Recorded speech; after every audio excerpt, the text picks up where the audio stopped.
Super Saravana stores.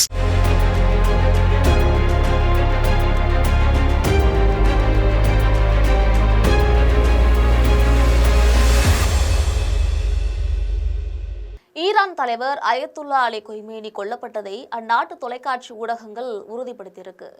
கொமேனியின் மகள் மற்றும் பேர குழந்தைகள் இறந்துவிட்டதாக தகவல்களும் ஒரு புறம் வெளியாகிட்டிருக்கு. இந்த நிலையில இந்த இறப்பு செய்தி ஈரான் மக்களுக்கு நற்செய்தி என்றும், இது மூலம் ஈரான் மக்களுக்கு மட்டுமின்றி அமெரிக்கர்களுக்கும் நீதி கிடைத்துள்ளது என்று ட்ரம்ப் பதிவிட்டிருக்கிறார். மேலும் ஈரான் தரப்பிலிருந்து அமெரிக்கா இஸ்ரேல் தாக்குதல்ல கொமேனி தியாகியானார் என்றும், எங்கள் நாட்டு தலைவர் கொல்லப்பட்டதை அடுத்து அமெரிக்கா இஸ்ரேலை பழி தீர்க்காமல் ஓயப் போவதில்லை எனவும் ஈரான் அறிவித்திருக்கு. மேலும் கொமேனி கொல்லப்பட்டதால இந்த போர் இத்துடன் முடியப் போவதில்லை என்று நன்றாகவே தெரிகிறது. அது மட்டுமல்ல, இந்த செய்தி உலக நாடுகளையே திரும்பி பார்க்க வைத்துள்ளது. இது குறித்து விரிவாக பார்க்கலாம் இந்த வீடியோவில். அணுசக்தி போட்டி காரணமாக ஈரான் மீது இஸ்ரேல் அமெரிக்கா நேற்று காலை முதல் ஏவுகணைகள் மூலமாக வான்வழி தாக்குதல் நடத்திட்டு இருக்கு. டெஹ்ரானில் ஈரான் உச்ச தலைவர் அயத்துல்லா கொமேனியின் அலுவலகம் மற்றும் இல்லத்தை குறிவைத்தும் தாக்குதல் நடந்தது. இந்த நிலையில கொமேனி உயிரிழந்து விட்டார். தற்பொழுது ஈரான்ல இருக்கக்கூடிய பல அண்டை மாநிலங்களும் அவரின் உடலுக்கு மக்கள் அஞ்சலி செலுத்தி வருகின்றனர். இதற்கிடையே ஈரான் உச்ச தலைவர் அயத்துல்லா அலி கொமேனி உயிரோடு இருப்பதற்கான அறிகுறிகள் இல்லை அப்படின்னு இஸ்ரேல் பிரதமர் பெஞ்சமின் நெதன்யாகு முன்னதாகவே தெரிவிச்சிருந்தார். இதன் பிறகு அயத்துல்லா கொமேனி கொல்லப்பட்டார் அப்படின்னு அமெரிக்க அதிபர் ட்ரம்ப் சமூக ஊடகங்கள் மூலமாக உறுதிப்படுத்தியிருக்காரு. இது தொடர்பாக அவர் கூறியதில், வரலாற்றில் மிகவும் தீய மனிதர்களில் ஒருவரான கொமேனி உயிரிழந்து விட்டார்.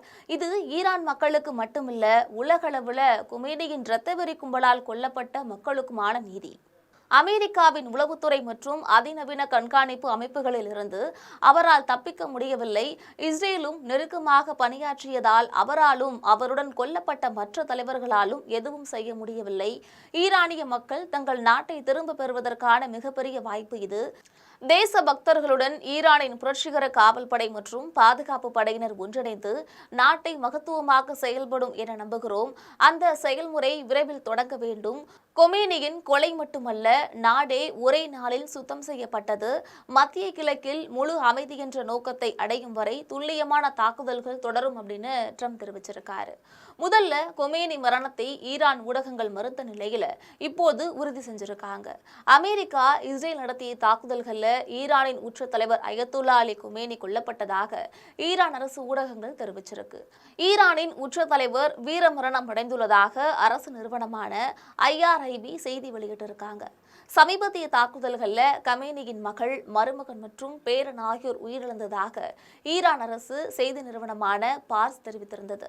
இஸ்லாமிய புரட்சிகர பாதுகாப்பு படையுடன் தொடர்புடைய பார்ஸ், கமேனி மருமகளும் தாக்குதலில் உயிரிழந்ததாக கூறியுள்ளது என்பது குறிப்பிடத்தக்கது. மேலும் 86 வயதான கமேனியின் மருமகளும் தாக்குதல்களில் கொல்லப்பட்டதை ஈரான் ஊடகங்கள் உறுதிப்படுத்தியிருக்காங்க. மேலும் ஈரானின் பாதுகாப்பு அமைச்சர் அமீர் நாசர் சாதை மற்றும் புரட்சிகர பாதுகாப்பு படையின் முக்கிய தளபதிகள் கொல்லப்பட்டதாக தகவல்கள் ஒருபுறம் வெளியாகிட்டிருக்கு. இந்த நிலையில அனைவருக்கும் மத்தியில எழுந்திருக்கக்கூடிய கேள்வி, கமேனியின் இறப்பால் அடுத்ததாக அவருடைய இடத்துல யாரை தலைவராக நியமிப்பார்கள் என்று. ஆகவே ஈரானின் அரசியலமைப்பு சட்டத்தின் கீழ் 88 மூத்த இஸ்லாமிய அறிஞர்களை கொண்ட சக்தி வாய்ந்த மதகுருமார் அமைப்பான நிபுணர்கள் சபைதான் அடுத்த தலைவர் யார் என்பதை தேர்வு செய்யும். கமேனியின் மகள் உயிரிழந்துவிட்ட நிலையில அவருடைய மகன் அடுத்த பவருக்கு வரக்கூடும் என சொல்லப்படுகிறது. இருப்பினும் அவருடைய நிலை குறித்தும் உறுதியாக தெரியாததால அடுத்த கட்ட முடிவுகளை எடுக்க விரைவில் நிபுணர்கள் சபை கூட இருக்கு. இந்த நிலையில அமெரிக்காவின் நட்பு நாடுகள் மீது ஈரான் தாக்குதலை நேற்று தீவிரப்படுத்தியிருந்தது. குறிப்பாக சொல்ல வேண்டுமென்றால் கத்தார் மேல் சரமாரியாக குண்டுகளை வீசி வருகிறது.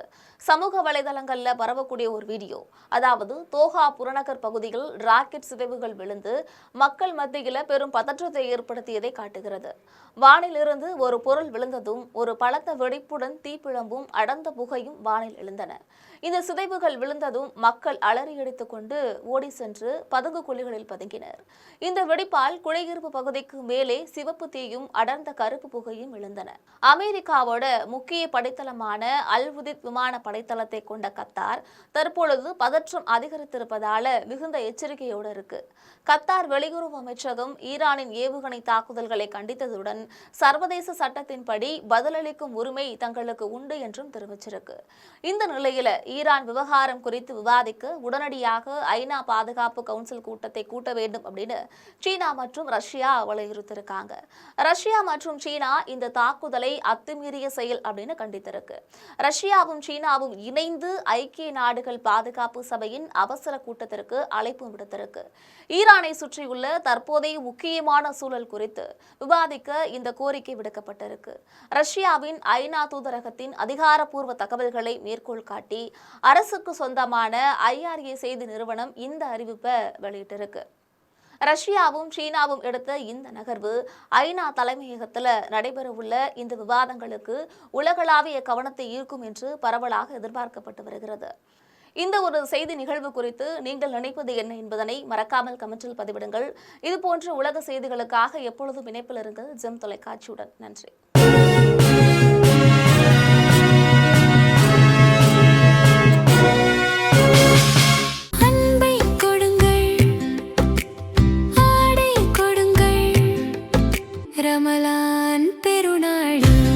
Super Sarvana Stores.